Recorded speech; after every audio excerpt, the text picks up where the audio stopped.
नमस्कार। मेरा नाम रचना यदुवंशी है और आजकल मैं आपको गोदान पढ़कर सुना रही हूँ किस्सा कहानी के फोरम किस्सा कहानी पर। अभी तक मैं आपको 27 अध्याय पढ़कर सुना चुकी हूँ और आज मैं आपको 28वां अध्याय पढ़ के सुनाऊंगी। 27वें अध्याय में क्या हुआ उस पर एक नज़र डाल लेते हैं। पहले अभी तक पिछले अध्यायों में आपने देखा कि प्रेमचंद जी लगातार कुछ कुछ घटनाएं ऐसी लिख रहे हैं जो बिल्कुल ही अभूतपूर्व हैं और सनसनीखेज हैं और बहुत हृदय को या तो विचलित कर देने वाली हैं या बहुत पाठकों को एकदम जिसको कहना चाहिए कि क्यूरोसिटी में डाल रही हैं, जिज्ञासा बढ़ गई है कि अब आगे क्या होगा। अभी तक आपने देखा कि वो गाय मर गई होरी और धनिया की और इल्ज़ाम हीरा पर है। हीरा भाग गया है।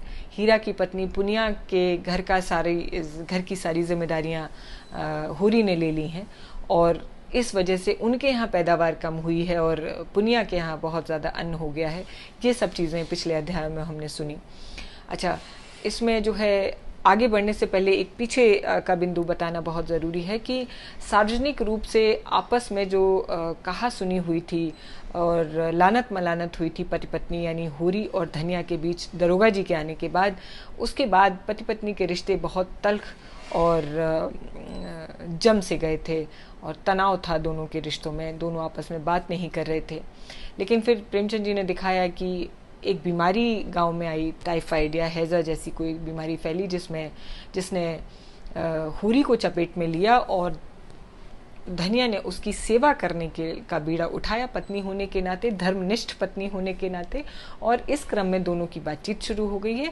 दोनों के जो रिश्ते अभी तल्ख हुए थे उस हीरा वाले प्रकरण की वजह से, उनमें कुछ नरमी आई है, कुछ उसमें राहत आई है।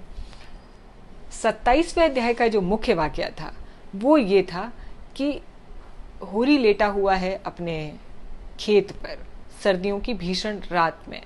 प्रेमचंदी ने पहले उसका बखान किया है कि वो रात कैसे काट रहा है, क्योंकि उसकी रज़ाई बहुत पुरानी है और वो बदल भी नहीं पाया है क्योंकि उसके पास पैसे की निहायत कमी है और वो वही चला रहा है, बहुत पुरानी, जो उसकी युवावस्था की रज़ाई है। तो वो प्रेमचंद जी ने कुछ पंक्तियों में उसका वर्णन किया है कि कैसे वो अपने घुटने मोड़ करके और अपनी सर्दी जो है बचाने का प्रयत्न कर रहा है। फिर 27वें अध्याय का जो मुख्य प्रसंग है वो ये है कि बहुत रात हो चुकी है और अचानक से होरी बाहर से आवाज़ सुनता है, मढ़ैया के बाहर आवाज़ सुनता है। तो पहले तो उसको लगता है कि कोई मटर लेने आया है, जो अमूमन लोग ले जाते हैं, चोरी छिपे ले जाते हैं फसल में से, वो उसका। और उसमें भी प्रेमचंद जी ने लिखा है कि उसका मोनोलॉग चलता है, एकालाप चलता है होरी का मन ही मन में कि कैसे लोग हैं, इनके पास सब कुछ है और कहने को इतने बड़े हैं, कहने को रईस हैं, लेकिन फिर भी जो है दूसरे लोगों के यहाँ चोरी करते हैं और इस तरीके की फसल का नुकसान करते हैं। लेकिन जब वो बाहर निकलता है तो पाता है कि आवाज़ उसकी अपनी ही पत्नी धनिया की है। तो वो उससे पूछता है कि वो क्यों आई है इतनी रात, और उसको आशंका भी होती है कि कुछ तो विशेष बात हो गई है, नहीं इतनी रात में बढ़िया या खेत पे आने का कोई मतलब नहीं बनता है। तो जब वो पूछता है और जो बात उसे पता चलती है वो भी अपने आप में काफ़ी विस्मयकारी है। होरी को बताती है धनिया।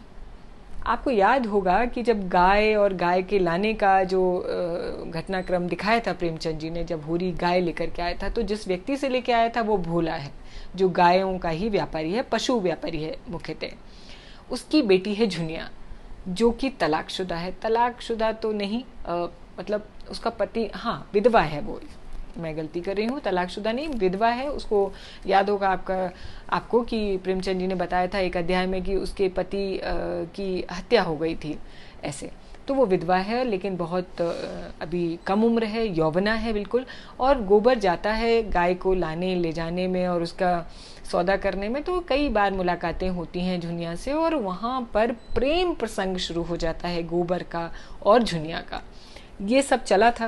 फिर उसके बाद अन्य घटनाक्रम शुरू हो गए थे, तो ये शायद आप भूल गए होंगे, तो फिर से मैं आपको याद दिला दूं कि वो जो गोबर और झुनिया का जो प्रेम प्रसंग था, ये 27वें अध्याय का मुख्य उस आधार है कि धनिया होरी को बताती है बहुत ज़्यादा उत्तेजित और आक्रामक होकर के कि वो जो भोला की बेटी है झुनिया, वो हमारे घर आ गई है। लगभग गाली, लगभग नहीं बिल्कुल गाली देते हुए वो कई बार गालियों का उन्होंने प्रयोग किया है। लोकल भदेश देशज गालियां जो प्रेमचंद जी ने लिखी हैं कि वो राण कहती है, कुलटा कहती है उसको, कलमुही कहती है, कि वो आके बैठ गई है और वो ऐसे नहीं आई है, वो सामान्य सहज अवस्था में नहीं आई है, वो गर्भवती होके आई है। उसका होने वाला बच्चा गोबर का है। और वो दोनों पति पत्नी जब इस विषय में बात करते हैं तो बहुत परेशान होकर के बात करते हैं। दोनों बहुत तल्ख हैं अब वो तीसरे किरदार को लेकर के, झुनिया को लेकर के। और दोनों ही स्पेशली जो धनिया है वो बार बार ये कहती हुई प्रेमचंद जी ने दिखाई है कि वो उसको बिल्कुल रहने नहीं देगी, उसने उसके बेटे को फंसाया है और अब ये स्थिति आ गई है तो वो उसके घर आ गई है और गोबर उसको छोड़ के कहीं भाग गया है। तो वो जो रास्ते का वार्तालाप है 27वें अध्याय में आपने सुना कि उसमें दोनों ही पति पत्नी बहुत तल्ख हैं झुनिया के लिए कि नहीं, उसको तो वो बिल्कुल शरण नहीं देंगे, बिल्कुल रहने नहीं देंगे, क्योंकि उसका तो खुद का चरित्र खराब है, उसने जो कुछ भी किया है वो उसके लिए खुद उसे जिम्मेदार होना चाहिए, उनका उससे कोई वास्ता नहीं है। सार्वजनिक रूप से उसकी छवि धूमिल हो जाएगी, क्योंकि यहाँ पर कुछ जात पात का भी मसला है, प्लस ये भी है कि वो विधवा है। तो वो प्रेमचंद जी ने कई बार कई पंक्तियों में लिखा है कि समाज का वो दबाव हम नहीं ले पाएंगे और हम तो उसको घर से जाने के लिए कहेंगे। ये घर पहुंचते पहुंचते तक दोनों पति पत्नी आपस में बात कर रहे हैं। एक ही पहलू पर दो अलग अलग तरीके के भावनात्मक, जिसको कहना चाहिए विरोधाभास प्रस्तुत किए हैं प्रेमचंद जी ने। जब तक घर पहुंच रहे हैं गोबर और धनिया ये बात कर रहे हैं कि नहीं, झुनिया को वो कोई पनाह नहीं देंगे, उसको उससे उनका कोई वास्ता नहीं है, उसने जो कुछ भी किया है उसके लिए वो खुद जिम्मेदार है। लेकिन जैसे ही घर के अंदर घुसते हैं और देखते हैं कि झुनिया जो है वो अपने घुटनों में सिर दबाए बैठी हुई है, असहाय सी और बिल्कुल अबला और निस्सहाय बिल्कुल, और आंखों में आंसू भरे हुए, तो दोनों ही पति पत्नी का दिल कैसे पिघलता है वो प्रेमचंद जी ने एकदम यू टर्न लेके दिखाया है, बहुत ही खूबसूरत तरीके से लिखा है। जब वो रोती है तो अच्छा, घर में घुसने से पहले ही जो है धनिया से कुछ इस तरीके की बात करता है होरी की, वो तो उसको हाथ पकड़ के निकाल देगा, तो धनिया उसको दरवाजे पर ही समझाती है कि नहीं, हाथ नहीं उठाना उस पर। और ये सब बात करते करते वो उसको आलिंगन करके कहती है कि तुम्हें सौगंध है, तुम उसको हाथ नहीं उठाना, और नहीं तो समाज हम ही को भला बुरा कहेगा।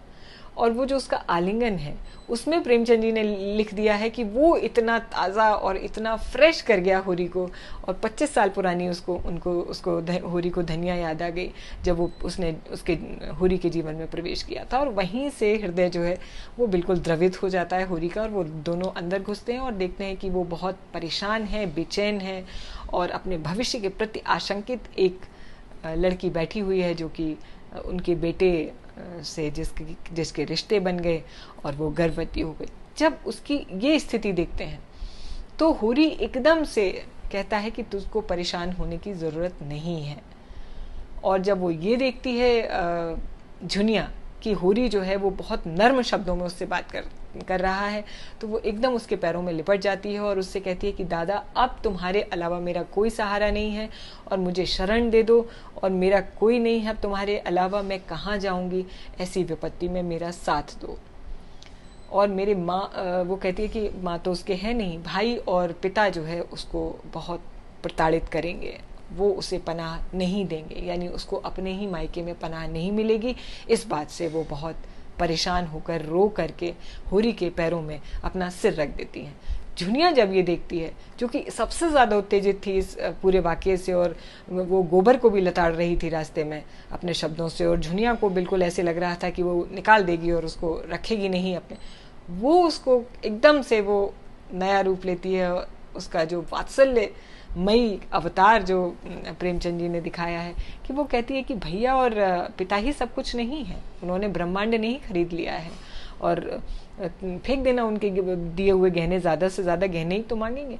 तू चिंता मत कर बेटी, तुझे पूरी मतलब हम तेरा साथ देंगे, तू हमारे घर में है, किसी भी प्रकार की चिंता मत कर, गोबर को तो मैं किसी तरीके से ले ही आऊँगी, और तुम अब हमारी शरण में हो, तुम हमारे घर में हो, और तुम पूरी तरह सुरक्षित हो, और तुम इस बात का बिल्कुल भी कोई दबाव या कोई तनाव मत लो कि तुम्हें हमारा लड़का छोड़ के चला गया है या समाज अब तुम्हारे साथ क्या करेगा, तुम अब हमारे परिवार का हिस्सा हो, लगभग ऐसा उसको बता देते हैं।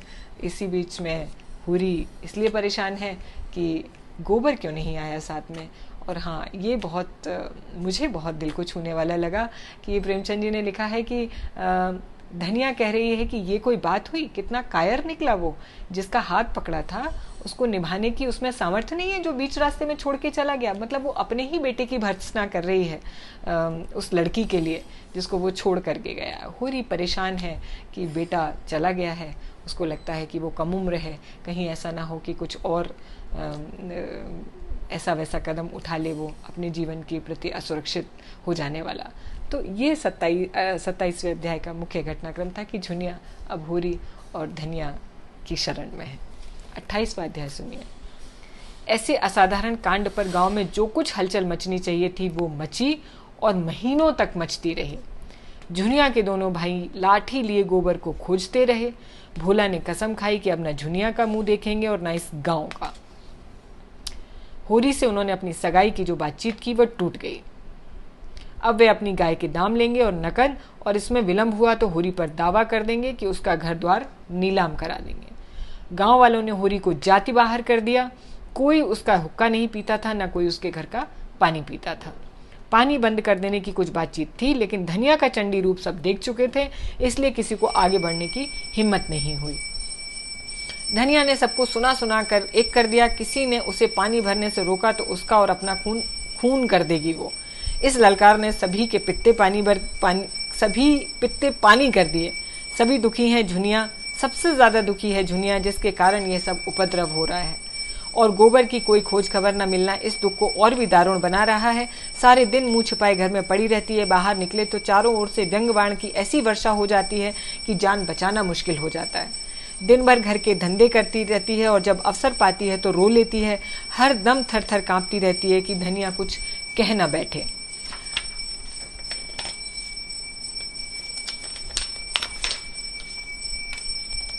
धनिया कुछ कह न बैठे। भोजन तो वो पका नहीं सकती क्योंकि उसके हाथ का कोई खाएगा नहीं। बाकी सारा काम उसने अपने ऊपर ले लिया है। गांव में जहां 4 स्त्री पुरुष जमा हो जाते हैं, यही कुत्सा यानी निंदा होने लगती है। एक दिन धनिया हाट से चली आ रही थी कि रास्ते में पंडित दाता दीन मिल गए। धनिया ने सिर नीचा किया और चाहती थी कि कतरा कर निकल जाए, पर पंडित जी छेड़ने का अवसर छोड़ना नहीं चाहते थे। छेड़ ही दिया। गोबर का कुछ सा संदेश मिला कि नहीं धनिया? ऐसा कपूत निकला कि घर की सारी मर्यादा बिगाड़ दी, यानी मर्यादा। धनिया के मन में स्वयं यही भाव आते रहे। उदास मन से बोली, बुरे दिन आते हैं बाबा तो आदमी की मति फिर जाती है, और क्या कहूँ। दाता दीन बोले, तुम्हें इस दुष्टा को घर में नहीं रखना चाहिए। दूध में मक्खी पड़ जाती है तो आदमी उसे निकाल कर फेंक देता है और दूध पी जाता है। सोचो कितनी बदनामी और जगहसाई हो रही है तुम्हारी। वह उल्टा घर में न रहती तो कुछ न होता। लड़कों से इस तरीके की भूल चूक होती रहती है। जब तक बिरादरी को भात दोगे, ब्राह्मणों को भोज न दोगे तो कैसे उद्धार होगा। बिरादरी को भात न दोगे, ब्राह्मणों को भोज नहीं कराओगे तो उद्धार नहीं होगा। उसे घर में न रखते तो कुछ नहीं होता। होरी तो पागल है, तू कैसे धोखा खा गई। दाता दीन का लड़का माता दीन एक चमारिन से फंसा हुआ था। इसे सारा गांव जानता था, पर वह तिलक लगाता था, पोथी पत्रा बांधता था, कथा भागवत कहता था, धर्म संस्कार करता था। उसकी प्रतिष्ठा में जरा भी कमी नहीं थी। वह नित्य स्नान पूजा कर अपने पापों का प्रायश्चित कर लेता था। व्यंग देखिए आप, वो नित्य स्नान पूजा करके अपने पापों का प्रायश्चित कर लेता था। धनिया जानती थी झुनिया को आश्रय देने से ही सारी विपत्ति आई है। उसे न जाने कैसे दया आ गई। नहीं, उसी रात को झुनिया को निकाल देना चाहिए था तो इतना उपहास नहीं होता। लेकिन यह भय भी होता था कि तब तक उसके लिए नदी या कुआं के सिवा और कोई ठिकाना नहीं होता। एक प्राण का मूल्य देकर एक नहीं 2 प्राणों को वो अपनी प्राणों की बलि देकर वो अपनी मर्यादा की रक्षा कैसे कर सकती थी। फिर झुनिया के गर्भ में जो बालक है वह धनिया के ही हृदय का टुकड़ा तो है। हंसी के डर से उसके प्राण कैसे हर लेती वो। और फिर झुनिया की नम्रता और दीनता भी उसे निर्वस्त्र करती रहती थी। वह जली बुनी बाहर से आती, पर ज्यों ही झुनिया लोटे में पानी लाकर उसे देती और उसके पांव दबाने लगती, उसका सारा क्रोध पानी हो जाता। बेचारी अपनी लज्जा और दुख से आप दबी हुई है, उसे वो और क्या दबाए, मरे को वो और क्या मारे। उसने तीव्र स्वर में कहा, हमको कुल प्रतिष्ठा की इतनी चिंता नहीं है महाराज कि उसके पीछे एक जीव की हत्या कर डालते। ब्याहता न सही पर उसकी बाह तो पकड़ी है ना मेरे बेटे ने, किस मुंह से निकाल देती। वही काम बड़े करते हैं, मुदा उनसे कोई कुछ नहीं कहता, उन्हें तो कलंक लगता ही नहीं है। वही काम छोटे आदमी करते हैं तो उनकी मर्यादा बिगड़ जाती है, नाक कट जाती है। बड़े आदमियों को अपनी नाक दूसरों की जान से ज़्यादा प्यारी होगी, हमको तो अपनी नाक की इतनी चिंता नहीं है। आप देखिए धनिया का स्पष्ट वाद जो है, उसका बेलाग होना उपन्यास के मुख्य पात्रों में उसको प्रतिष्ठित स्थान प्रदान करता है। दाता दीन हार मानने वाले जीव नहीं थे, वह इस गांव के नारद थे। यहाँ की वहाँ, वहाँ की वहाँ, यही उनका व्यवसाय था। वह चोरी तो नहीं करते थे, उसमें जान जोखिम थी, पर चोरी के माल में हिस्सा बटाने के समय अवश्य पहुंच जाते थे। कहीं पीठ में धूल नहीं लगने देते थे। जमींदार को आज तक लगान की एक पाई नहीं दी थी उन्होंने। कुर्की आती थी तो कुएं में गिरते चलते, नोखेराम के लिए कुछ न बनता, मगर आसामियों को सूद पर रुपए उधार पे देते थे। किसी स्त्री को कोई आभूषण बनवाना है, दाता दीन उसकी सेवा के लिए हाजिर हो जाते थे। शादी ब्याह तय करने में उन्हें बड़ा आनंद आता है और यश भी मिलता है, दक्षिणा भी मिल जाती है। बीमारी में दवा दारू करते हैं, झाड़ फूक पर भी ऐसी जैसी मरीज की इच्छा हो। बालकों में बालक और बूढ़ों में बूढ़े, चोर के भी मित्र हैं और साह के भी, चोर के भी मित्र हैं और साहूकारों के भी।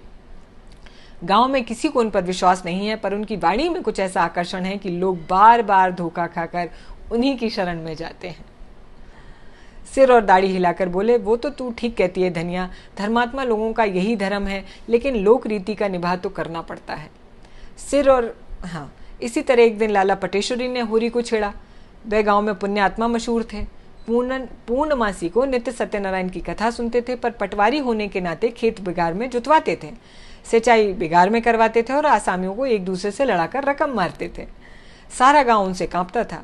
गरीबों को 10-10, 5-5 कर्ज देकर उन्होंने कई हजार की संपत्ति बनाई थी। फसल की चीजें आसामियों से लेकर कचहरी और पुलिस के अमलों की भेंट करते रहते थे। इससे इलाके भर में उनकी अच्छी धाक थी।